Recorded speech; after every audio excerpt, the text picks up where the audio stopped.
என் பெயர் இளவரசி அமீரா. எனக்கு 32 வயதாகிறது. செப்டம்பர் 12, 2019 அன்று நான் மரணமடைந்திருக்க வேண்டும். சவுதி அரேபியாவில் பைபிள் வாசித்ததற்காக மரண தண்டனை விதிக்கப்பட்டேன். ஆனால் என் ஆண்டவராகிய இயேசு கிறிஸ்து என் வாழ்க்கைக்கு வேறு ஒரு திட்டத்தை வைத்திருந்தார். இது என் ஆச்சரியமான விடுதலைக்கான சாட்சி.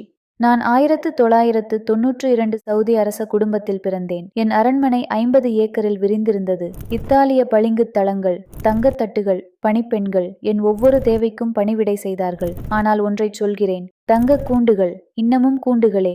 உலகமே வாங்க விரும்பிய அனைத்தும் என்னிடம் இருந்தது. ஆனால் என் ஆன்மா வெறுமையாக இருந்தது. ஒவ்வொரு இரவும் என் ஆடம்பர அறையின் கூரையை பார்த்து, வாழ்க்கை இவ்வளவுதானா என்று ஏங்கினேன். உள்ளே இருந்த வெற்றிடம் ஆண்டுக்கு ஆண்டு பெரிதானது. நான் பல மணி நேரம் குர்ஆன் வசனங்களை மனப்பாடம் செய்தேன். 5 நேர தொழுகைகளையும் துல்லியமாகச் செய்தேன். என் உடல் சடங்குகளை பின்பற்றியது. ஆனால் உள்ளத்தில் ஒன்றுமே இல்லை. என் தேசம் பெண்களை மதிக்கவில்லை. என் கேள்விகளுக்கு அங்கே இடமில்லை. என் வாழ்க்கை துணை கூட ஒரு வியாபார பரிமாற்றம் போல தீர்மானிக்கப்பட்டது. சுற்றிலும் மனிதர்கள் இருந்த போதும் நான் தனிமையில் மூழ்கியிருந்தேன். மார்ச் 2018 லண்டனில் உள்ள ஒரு ஹோட்டலில் என் சுதந்திரத்தின் முதல் இரவில் இரவு மேசை பெட்டியில் அந்த சிறிய கருப்பு புத்தகத்தை கண்டேன். அது பரிசுத்த வேதாகமம். சவுதியில் இது ஒரு மரண தண்டனைக்குரிய குற்றம். என் இதயம் பயத்தில் துடித்தது. ஆனால் என் இதயம் அதை நோக்கி ஈர்க்கப்பட்டது. அந்த பக்கங்கள் சட்டென்று திறந்தபோது ஆதியிலே வார்த்தை இருந்தது. அந்த வார்த்தை தேவனோடு இருந்தது. அந்த வார்த்தை தேவனாயிருந்தது என்ற வார்த்தைகள் மின்னலைப் போல என் இதயத்தை பிளந்தன. அதுவரை எனக்கு சொல்லிக் கொடுக்கப்பட்ட நபரைப் போல அல்லாமல், இந்த இயேசு அன்பு நிறைந்தவராக, இரக்கமுள்ளவராக, புறக்கணிக்கப்பட்டவர்களை மதிப்பவராக இருந்தார். அதிலும் குறிப்பாக தேவன் உலகத்தை இவ்வளவாய் நேசித்தார். தம்முடைய ஒரே பேரான குமாரனை விசுவாசிக்கிறவன் எவனோ அவன் கெட்டுப்போகாமல் நித்திய ஜீவனை பெறும் பொருட்டு அவரை தந்தார் என்ற வார்த்தை என் ஆத்துமாவிற்குள் பாய்ந்தது. இது சடங்கு பற்றி பேசவில்லை, நிபந்தனையற்ற அன்பை பற்றி பேசியது. உடனடியாக நான் அந்த புத்தகத்தை மறைத்து சவுதி அரேபியாவுக்கு கடத்திச் சென்று ஒரு பழைய இஸ்லாமிய புத்தகத்தின் உள்ளே மறைத்து வைத்தேன். இரவுகளில் என் அறையில் அதை ஒளித்து வைத்து வாசித்தேன். இயேசுவின் ஈடு இணையற்ற அன்பில் மகிழ்ந்தேன். ஆகஸ்ட் 15, 2019. ஒரே ஒரு நொடியில் என் உலகம் குலைந்தது. என் உறவினர் பாத்திமா நான் மறைத்து வைத்திருந்த வேதத்தை கண்டுவிட்டார். அவர் முகத்தில் இருந்த பயமும் அருவருப்பும் இன்னும் என் கண்களை விட்டு நீங்கவில்லை. நான் ஒரு பொய் சொல்லியிருக்கலாம். ஆனால் கிறிஸ்துவால் மாற்றப்பட்ட என் இதயம் உண்மையை மறுத்தது. பாத்திமா, இது பைபிள்.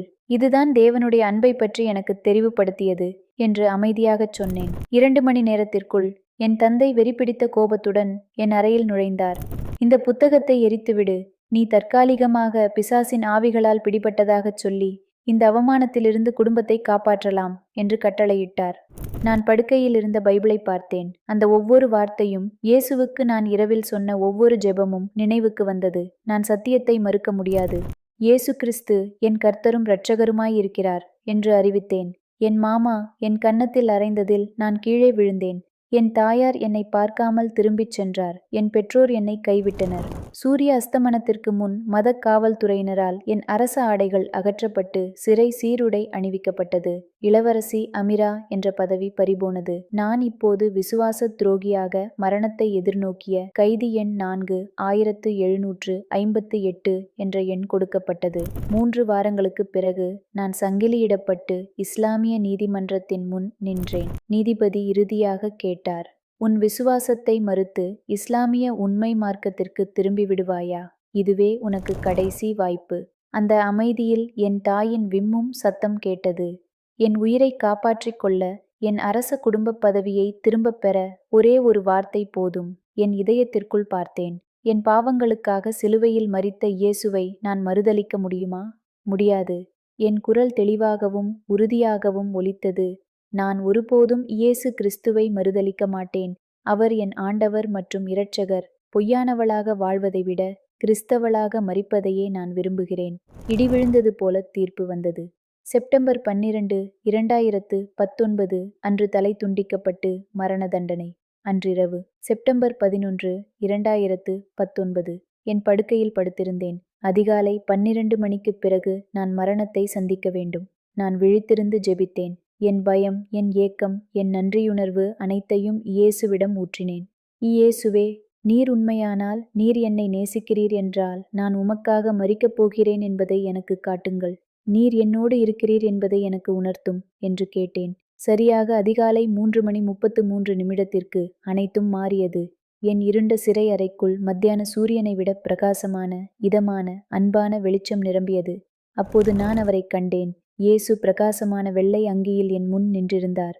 அவர் முகம் கனிவும் அன்பும் கொண்டிருந்தது. அவர் என் தாய்மொழியான அரபியில் பேசினார். அவர் குரல் மென்மையான இடி போல என் முழு இருதயத்திலும் எதிரொலித்தது. என் மகளே, அஞ்சாதே, நான் உன்னோடு இருக்கிறேன். உனது பாடுகள் வீண் போகவில்லை. உன் விடுதலை சமீபமாயிற்று. உன் சாட்சியின் மூலம் அநேகர் என் அன்பை அறிவார்கள். என் தலையில் அவர் கை வைத்தார். என் இதயம் திரவத் தங்கம் போல சமாதானத்தால் நிரம்பியது. தரிசனம் சில நிமிடங்கள் மட்டுமே நீடித்தது. ஆனால் அவர் சென்றவுடன் பயம் போய் அசைக்க முடியாத விசுவாசம் மட்டுமே இருந்தது. 1 மணி நேரத்திற்குள் அசாத்தியம் நடக்க ஆரம்பித்தது. என் சிறைக்கதவு சத்தமில்லாமல் திறந்தது. நான் வெளியே வந்தேன். அனைத்து பாதுகாப்பு கேமராக்களும் இருண்டு போயிருந்தன. நான் நடந்து சென்றபோது எல்லா காவலர்களும் ஆழ்ந்த உறக்கத்தில் இருந்தனர். கடவுள் எனக்கு வழிகாட்டினார். பூட்டப்பட்ட கதவுகள் என் அருகில் திறந்தன. நான் பிரதான வாயிலை அடைந்தேன். அது சத்தமில்லாமல், எந்த அலாரமும் இல்லாமல் திறந்தது. நான் ரியாத் நகரின் விடியற்காலை காற்றில் காலடி எடுத்து வைத்தேன். மரண தண்டனைக்கு சில மணி நேரமே இருந்த நான் இப்போது சுதந்திர பெண்மணி. கடவுள் எனக்காக வழிகளை ஆயத்தம் செய்திருந்தார். பாதுகாப்பு அமைப்பில் தண்டனை பெற்ற கைதிக்குச் சொந்தமானது என்று சிவப்பு கொடியிடப்பட வேண்டிய எனது அரச பாஸ்போர்ட் கூட ஒவ்வொரு சோதனைச் சாவடியிலும் மிகச் சாதாரணமாக ஸ்கேன் செய்யப்பட்டது. எந்த சிக்கலும் இல்லை. நான் விமான நிலையத்திற்குச் சென்றேன். என் பாஸ்போர்ட் எந்த தடையுமின்றி அனுமதிக்கப்பட்டது. நான் கேஎல் விமானத்தில் ஏறி ஆம்ஸ்டர்டாம் நோக்கி பறந்தேன். நான் அழுதேன். ஆனால் அது பயத்தினால் அல்ல, அது அளவிட முடியாத நன்றியுணர்வால். இயேசு தம் வாக்குறுதியை காப்பாற்றினார்.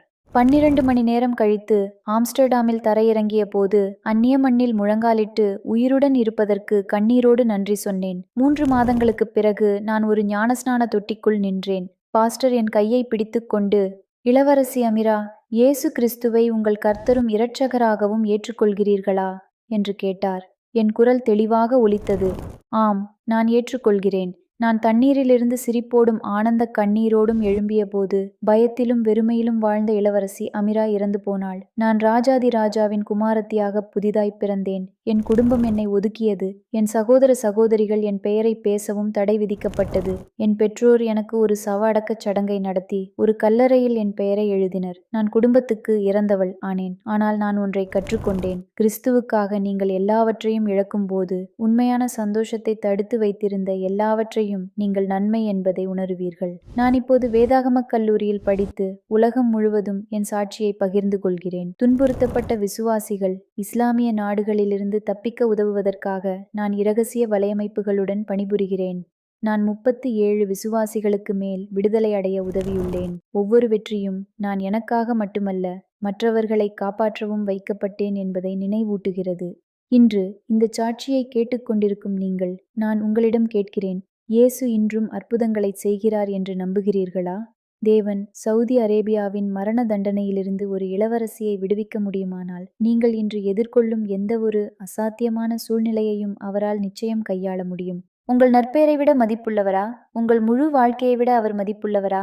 ஆம், நான் சுவாசிக்கும் ஒவ்வொரு மூச்சும் ஒரு அற்புதம். நம் இரட்சகரின் வல்லமையை ஒருபோதும் குறைத்து மதிப்பிடாதீர்கள். இயேசு இன்றும் அற்புதங்களைச் செய்கிறார். அடுத்த அற்புதம் நீங்களாக இருக்கலாம். கர்த்தர் உங்களை ஆசீர்வதிப்பாராக. ஆமேன்.